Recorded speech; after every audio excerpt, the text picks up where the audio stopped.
It's time now for Truth or Fake, our daily fact-checking segment with the France 24 observers. I'm joined now by Vedika Barhel. Vedika, a video that has been circulating on social media showing the destruction of pickup trucks in Africa and posts are rife with anti-French sentiment. What's really going on?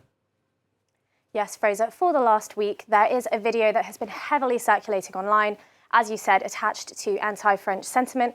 And I saw this video being posted in an array of languages, in English, in French, in Arabic. So let's take a look at the video in question. This was the video published all across social media. And what we can see there, there is a vehicle, what looks like a pickup truck, being demolished by, I don't work on a construction site, but it looks a bit like an excavator or a crushing device. On the construction site, there are men in work uniform. And at the end of the video, we can actually hear them say, "Good job and nice work." Now, some users online placed this scene, they set this scene in Mali, like this internet user.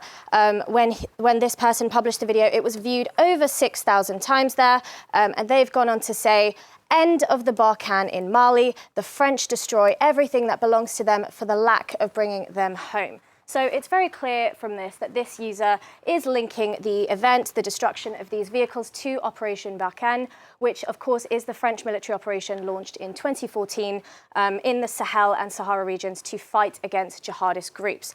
Now, it's important to note that this operation was formally ended just over a week ago on November 9th, but clearly, from what I saw on other media as well, many internet users are really running with this narrative that this is sort of like a vengeful last move or just a last move before the troops exit the country.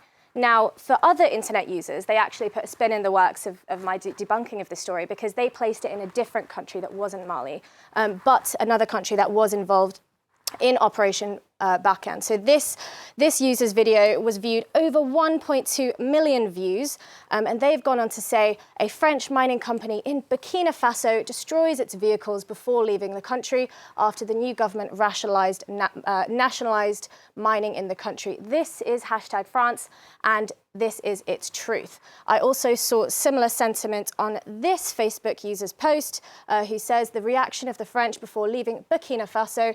Here are the managers of the Koa mine in Burkina who destroy their vehicles before leaving. Now, this was very interesting because it gave me a location to kind of do some more digging.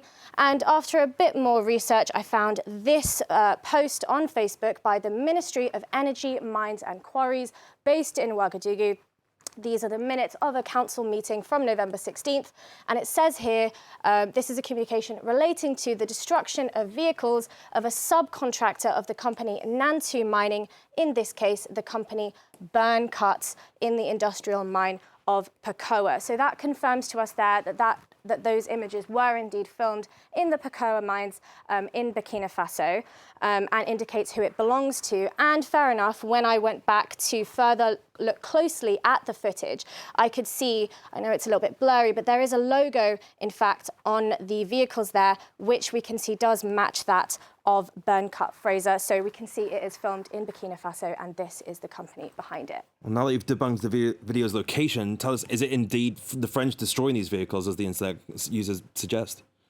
Well, Fraser, whilst this mine in Pakoa was opened in 2013, 10% of the mine is owned by the Burkinabe state, and the other 90% is owned by a Canadian company called Trevali Mining. But they actually operate through a subsidiary in the country called Nantu Mining, which rings a bell as we saw that in the communique. Nantu Mining themselves have used a subcontractor to further develop the mine, and that is Burkina, an Australian company, so not French, as reports, as these users have suggested online. And after reaching out to someone based locally in the region, I reached out to Eli Caboret, who is the Director of Communications at the Burkina Mine News website, and he told me that there's actually no link between this mine and French operations. This is what he said: no mine is exploited by the French in Burkina Faso. The French own the fields of transport, logistics, hydrocarbons, explosives. The mines are managed by Canadians, Australians, and Russians. So that just leaves one question: why did Burkina, an Australian company, destroy these vehicles? Now, as we saw earlier in that communique, by the Council of Ministers.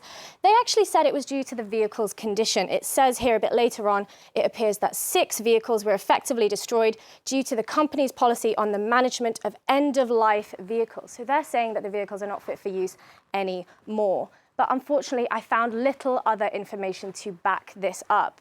It is possible that the Nantu mining subsidiary is under liquidation, and that's possibly why they destroyed the vehicles. This is a press release on the Travali website indicating that Nantu mining was going through liquidation at the moment after floods in April that closed the mine. But Burkina and Nantu Mining did, however, decline to comment when we reached out to them. But overall, whilst we were able to pinpoint the location as Burkina Faso and not Mali and not in any other country, but the Pacoa mines in Burkina Faso, and we received a local confirmation that there aren't French operations there, but instead this Australian subsidiary Burkina, it's impossible at this stage to decipher exactly why these vehicles have been destroyed. Every time we do this segment, it always takes a twist that I was not expecting. Vedika Vahel, thank you so much for that. Vedika with Truth or Fake. Well, this Saturday,